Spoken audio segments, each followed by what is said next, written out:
Halo semuanya, kembali lagi di video kali ini kita akan membahas bagaimana pergerakan market XAU-USD untuk tanggal 12 ya. Jadi kita bikin videonya tanggal 11 untuk kita lihat dan kita pantau apakah akan benar terjadi di tanggal 12 nanti. Nah, di sini juga kita bisa melihat bahwa market XAU-USD telah mencapai titik tertingginya lagi gitu ya. Sebelumnya kita bisa lihat bahwa mungkin titik tertingginya ada di area sini gitu ya. Ada di area sini. Nah, ini udah di hit dan sudah dilewati teman-teman. Jadi dari pantauan daily kita bisa melihat bahwa market sudah break ke atas dan sudah menyentuh titik tertinggi yang baru. Setelah ini kira-kira market akan kemana? Nah, di sini kita akan coba untuk prediksi. Dari pantauan daily tentunya kita masih bisa prediksi, sangat-sangat bisa prediksi bahwa ini masih tren bullish gitu. Cuma kita nggak tahu juga kira-kira tren bullish ini akan berakhir di mana. Kita akan coba tarik pakai Fibo gitu ya. Kita pakai Fibo coba. Kita lihat dulu. Nah, di sini kita coba pakai Fibo ekstensi gitu ya. Cara pakainya itu gampang, tinggal diklik aja. Nah, setelah itu teman-teman bisa mungkin kalau di time frame daily coba ditarik dari paling bawah gitu ya. Teman tarik, kalian taruh di titik tertingginya ini. Nah, di high tertinggi ini lalu kalian tarik ke bawah lagi. Nah, setelah udah kalian bisa taruh di mana aja gitu ya. Misalnya taruh di sini. Nah, sebenarnya ini tuh harus sejajar sama titik ini. Cara sejajarkannya gimana? Kalian klik pengaturan, kalian klik koordinat. Nah, ini yang ini kalian copy, lalu kalian taruh di sini, gitu ya. Lalu kalian oke. Nah, otomatis dia akan sejajar gitu.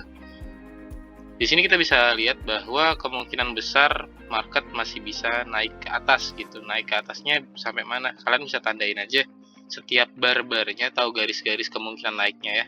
Misalnya di area sini atau enggak di area sini gitu. Ini buat jadi patokan aja. Nah, kita bisa patokin, misal kita patokin di area sini. Oke, udah. Kita ambil titik terdekatnya aja. Kalau udah kita hapus dulu. Kita akan perkecil time frame-nya. Dari time frame daily ini kita bisa perkecil ke 4 jam terlebih dahulu untuk melihat gimana sih di time frame 4 jam. Nah, kalau di time frame 4 jam dari EMA-nya sendiri masih menandakan tren bullish balik lagi teman-teman. Jadi ketika EMA ini EMA 50, ketika EMA 50 ini berada di atas EMA 200 yang berwarna merah ini, tren menandakan naik ke atas gitu. Sebaliknya jika EMA merah berada di atas EMA biru atau EMA 50, tren turun ke bawah. Gitu ya teman-teman. Itu untuk penggunaan EMA. Jadi kita kasih contoh dulu kalau misalnya tren turun gimana. Bisa kita cari tren turun ya. Nah, misalnya ini. Nah, ini kita bisa lihat. Ketika ada penyilangan di sini, EMA 50 ada di bawah EMA 200, artinya trennya sedang mengalami penurunan gitu ya. Nah, ini sedang mengalami penurunan. Jadi dia ada penyilangan. Teman-teman mungkin ketika melihat penyilangan ini sebenarnya bisa sell di area sini gitu. Untuk TP 1/2, 1/3 gitu. Jadi untuk penggunaan EMA 200 dan EMA 50 seperti ini teman-teman. Jadi ketika EMA-nya berada 50 berada di atas EMA 200, ketika EMA 50 berada di bawah EMA 200 menandakan market sedang turun. Sebaliknya ketika EMA 50 berada di atas EMA 200, tren sedang naik gitu. Jadi kalau misalnya teman-teman mengandalkan EMA gitu ya di time frame 4 jam untuk trading, andai teman-teman di sini melihat ada penyilangan nih. Oh, ada penyilangan di sini. Di sini ada penyilangan. Ada penyilangan EMA di sini. Misal. Nah, kalian bisa ambil buy deh tuh di sini. Misal tadinya gitu ya. Misalnya ambil buy di sini. Karena ini ada penyilangan. Oke, ambil buy. SL sini misalnya, SL sini, TP di mana aja terserah gitu. Teman-teman udah hit TP pasti gitu.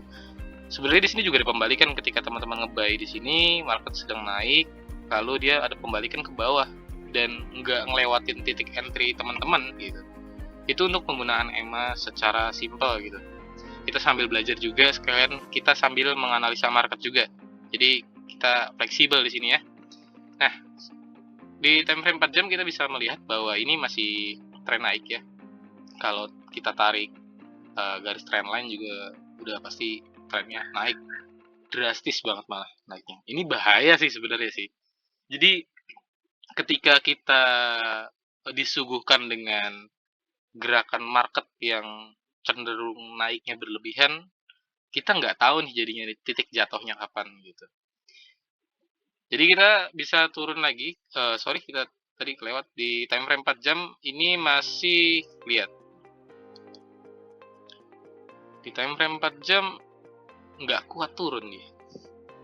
Masih nggak kuat turun. Oke, nggak kuat turun. Nah, di sini ada area kuat ya teman-teman. Jadi kalau di sini itu bisa dibilang area-area sideways gitu. Kalau di time frame besarnya, di time frame 4 jam area sini sideways, atau bisa dijadiin area sideways ini sebagai area supply demand, support resisten gitu. Nah, area-area ini bisa. Jadi memang area-area ini adalah area yang cukup kuat. Jadi ketika market naik ke atas, turun ke bawah, kemungkinan akan kembali ke area sideways gitu. Jadi seperti ini misalnya. Market saat ini naik ke atas sampai sini andai. Nah, kemungkinan dia akan turun ke area sideways ini sebelum melanjutkan ke naikan yang lebih tinggi gitu. Atau pilihan kedua, ketika area sideways ini di break, berarti kemungkinan besar market akan lanjut turun ke bawah lagi gitu. Itu bisa dijadiin patokan gitu ya teman-teman. Nah, di time frame 4 jam kita lihat bahwa ini masih sulit buat turun nih. Ini udah muncul sempat candle warna merah, cuma dia nggak kuat karena buyernya masih kuat banget gitu ya. Di time frame 4 jam ditandai seperti itu. Nah, kita bisa tandain dulu sebagai area support resisten ya. Di sini kita tandain dulu. Oke, kalau udah kita tandain area support resisten, nah kita cari dulu area support resisten. Oke, SNR, support dan resisten. Setelah itu kita bisa turun ke time frame yang lebih kecil. Kita ambil di 1 jam aja langsung. Nah, di sini udah ada tanda lagi bahwa market gak kuat turun lagi dan lagi. Dia sempat udah ada candle bagus sebenarnya di sini. Di sini udah ada candle bagus, merah lumayan panjang di sini. Cuma lagi-lagi bayarnya masih kuat ke atas. Kita di sini masih mungkin belum menemukan waktu yang cocok untuk entry. Jadi kita cari setup untuk esok hari. Nah, setelah itu kita bisa coba pakai ganti ke candle garis di sini. Nah, di candle garis ini kita bisa nemuin area support resisten di time frame 1 jam. Tentunya lebih dekat lagi. Nah, di sini. Nah, ini kita bisa jadi ini patokannya. Kenapa di sini kita jadiin patokan? Karena di sini ada dua nih. Ada dua pantulan yang lumayan kuat, satu. Dan di sini ada satu lagi. Nah, di sini. Jadi ada dua pantulan, teman-teman. Gitu. Jadi dua pantulan ini mengindikasikan bahwa area itu lumayan kuat. Setelah itu, teman-teman bisa ganti lagi menjadi tampilan candlestick. Nah, target kita kalau tren sedang bullish, berarti kita ambil posisi buy di bawah gitu. Cuman kenanya entah kapan gitu ya, nggak ada yang tahu gitu. Apakah esok akan lanjut dulu ke atas baru turun ke bawah, atau akan langsung ke bawah di sini. Jadi bebas teman-teman kalau mau ngambil resiko yang lumayan cukup riskan gitu ya, bisa ambil sell sih sudah di bawah sini. Di sini tinggal curi-curi sell aja buat penurunan ke bawah. Nah, cuma kalau misalnya nggak mau ngambil resiko yang cukup teman-teman bisa nunggu aja, nunggu sampai marketnya turun dan nyentuh area-area sini, baru di sini buy. Jadi kalau pakai time frame 1 jam, buy-nya kayak gini kira-kira. Di sini teman-teman misalnya buy, ya bisa buy gini, SL-nya ditaruh di bawah sini. Misal, ini sebagai contoh aja ya. Nah, TP-nya di mana? Bisa bebas, bisa 1:2. Sebentar, magnetnya dimatiin dulu. Nah, TP-nya bebas, bisa 1:2, 1:2 di sini. Oke, 1:2 di sini. Bisa kayak gini. Atau lebih tinggi lagi, 1:3, nggak apa-apa. 1:3 tidak apa-apa, seperti ini. Nah, ini 1:3 juga nggak apa-apa. Jadi bebas. Misalnya berarti SL-nya di poin berapa ini?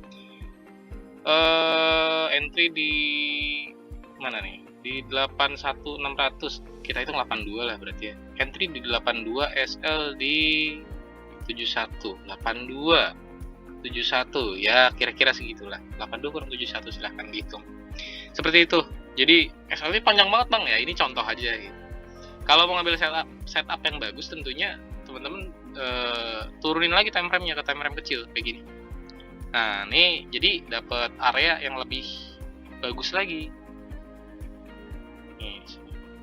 Nih kita dapat lagi nih area di sini ya, kita jadiin patokan.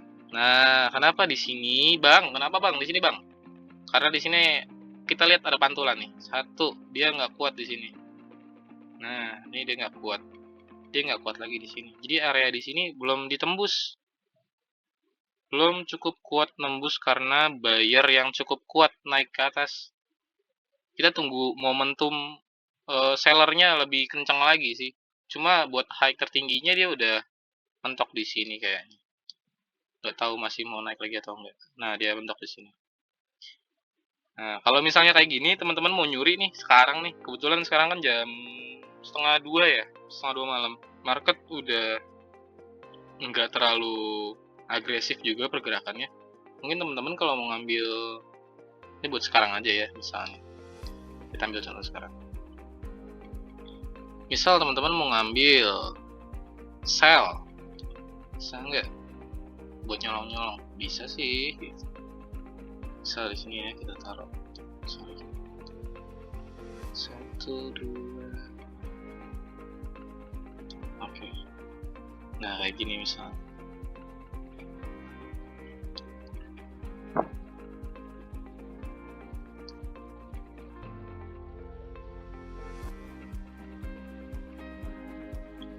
Tujuh, 8, 9, 10, 11. Kita taruh di 11. Nah, oke, TP-nya 1:2 ya. 1:2. Oke, di sini. Nah, ini sambil kita nganalisa, sambil kita ngasih ini ya. Kita uji coba untuk market malam. Atau mau langsung sell juga bisa sih, cuma ya bagusnya di situ. Oke, kita lanjut. Di time frame 15 untuk analisa esok hari gimana? Kalau mau nyolong-nyolong bisa kayak gini sekarang.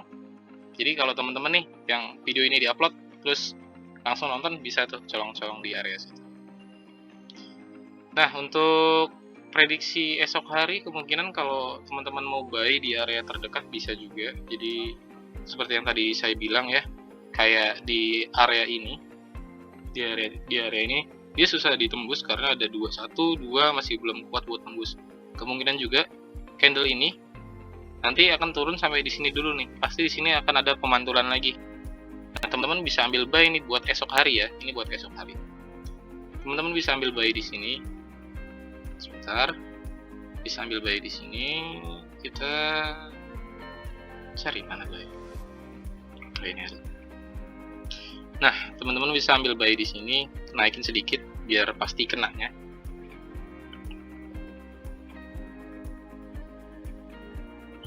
SL misal ambil mentok-mentok 5 poin dari titik entry. 96, 5, 4, 3, 2, 1, 91. Kita taruh 91 di